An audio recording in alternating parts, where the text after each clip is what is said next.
Salut tout le monde! Fait qu'aujourd'hui, je suis vraiment juste trop contente de vous partager le DIY de ma tuile peinturée. J'ai peinturé la tuile de mon entrée. Je vais vous montrer le avant juste ici. C'était extrêmement démodé. Pour vous dire, c'était vraiment pas beau. Écoute, c'était une tuile directement sortie des années 70. Là. Le moutarde et gris, il n'y avait aucun moyen comme de faire fonctionner ça dans mon décor. Puis ça, c'est le après. Fait qu'on a vraiment comme transformé, ça a complètement l'air d'une autre tuile. Fait que je suis allée avec un petit motif noir et blanc, vraiment quand même assez simple, assez classique parce que je voulais un look plus simple et plus classique, mais avec un petit edge. Fait que je vais vous montrer dans cette vidéo-là toutes les étapes, tout ce que j'ai fait, les produits que j'ai utilisés aussi. Puis je vous dis, pour le prix, là, c'est un DIY extrêmement abordable, tout le monde peut le faire. Puis il va aussi avoir dans la barre de description un lien vers mon article de blog que je réexplique toutes les étapes. Je liste aussi ce que vous avez besoin. Fait que si vous voulez comme vous rafraîchir la mémoire ou bien quoi que ce soit, puis pas nécessairement remettre le vidéo pendant que vous le faites, tous les détails vont être sur le blog. Fait que je vais vous laisser un lien dans la description. Donc ce que vous avez besoin pour réaliser ce DIY-là, c'est premièrement du chalk paint. Moi j'en avais déjà chez moi. J'avais une canne de chalk paint de la marque Behr que sérieusement j'aime autant celle-là que celle de la vraie marque. Puis en plus vous avez plus de choix de couleurs. Moi dans le fond la couleur que j'ai utilisée, je vais vous dire ça, c'est Tin White. Fait que c'est blanc boîte en métal. C'est le blanc pur dans le fond que j'ai utilisé. Avec l'autre c'était pour faire les triangles noirs. J'ai aussi pris la chalk paint, mais celle-là vraiment de la marque de Rust-Oleum. Puis c'est la couleur anthracite, mais qui ressort vraiment noire, elle ressort vraiment pas grise, elle est vraiment noire. On a aussi besoin de pinceau, bien sûr, un rouleau mousse pour appliquer la base, puis du tape à peinture, mais moi, je l'ai pris la même grosseur que mon coulis. Fait que j'ai eu besoin du tape, c'est une mesure 1,8. Je vous dis, tous les articles qui ont été utilisés et toutes les étapes vont être sur le blog. Fait que je vais toutes vous mettre ça dans la barre d'infos du vidéo. Vous allez pouvoir aller sur le blog vraiment pour voir les liens de tout le matériel que j'ai utilisé. Donc la première étape, ce que je vous dirais qui est le plus important, c'est de bien préparer votre surface. Fait qu'en premier, on lave, on époussette. Ensuite, on va venir sabler avec, je crois qu'on a utilisé un papier 180 pour sabler. Fait dans le fond, on ne veut pas décaper, on veut juste vraiment que notre surface soit un petit peu rigoureuse pour que la peinture puisse vraiment bien y adhérer.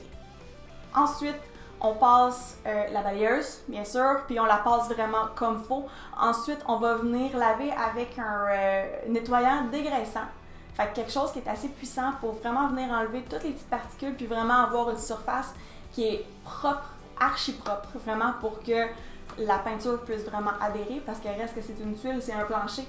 Fait qu'on veut vraiment que ça adhère vraiment super bien.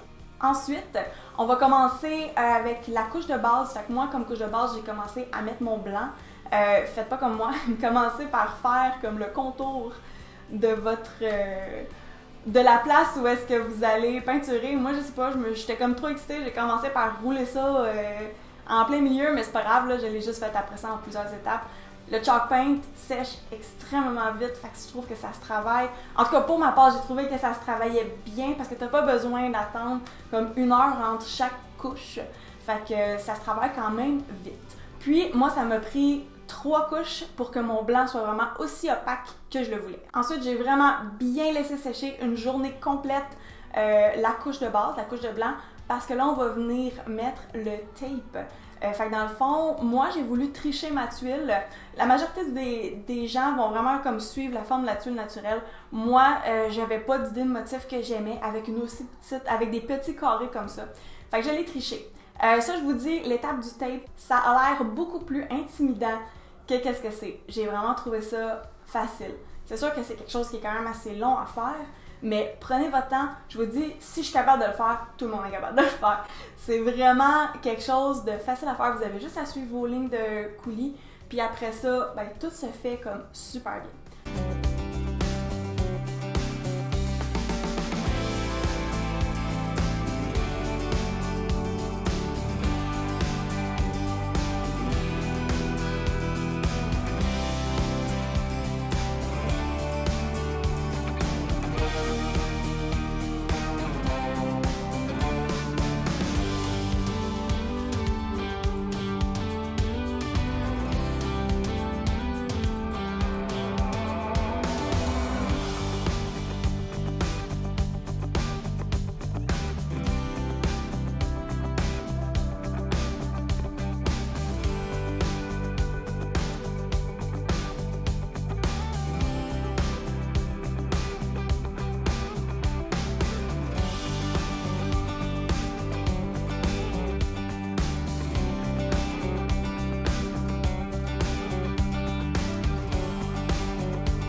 Ensuite, prochaine étape, ça c'est la partie le fun, on va dessiner le motif. Fait que dans le fond, on va comme remplir le motif. Moi, j'avais une photo comme référence parce que je vous dirais que, tu sais, comme quand tu pars ton motif, c'est un petit peu plus compliqué, mais d'un coup qui est parti puis tu reconnais comme ton pattern, ça va super bien. Là, je vais vous mettre un petit montage satisfaisant de moi en train de faire mon motif.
Un moment donné, je suis devenue un petit peu trop relax, j'étais moins concentrée et je me suis trompée dans mon motif. Fait que dans le fond, ça c'est pas plus grave que ça.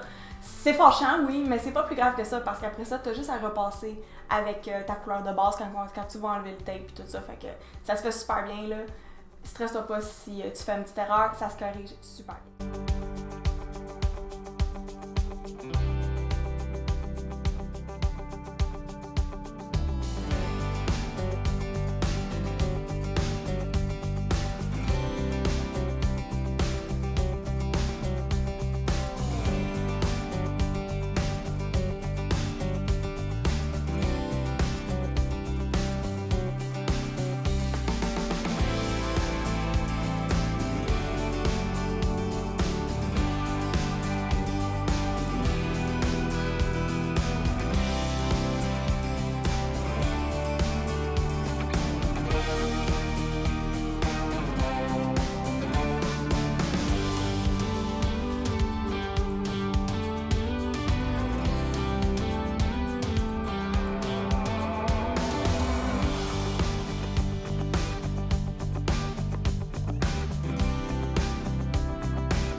Encore là, après ça, pour la prochaine étape, j'ai attendu une journée complète, vraiment que la peinture soit bien sèche avant d'enlever le tape. Puis c'est sûr que là, quand tu vas enlever ton tape, il va y avoir eu des petites coulisses, du petit bleeding qu'ils appellent.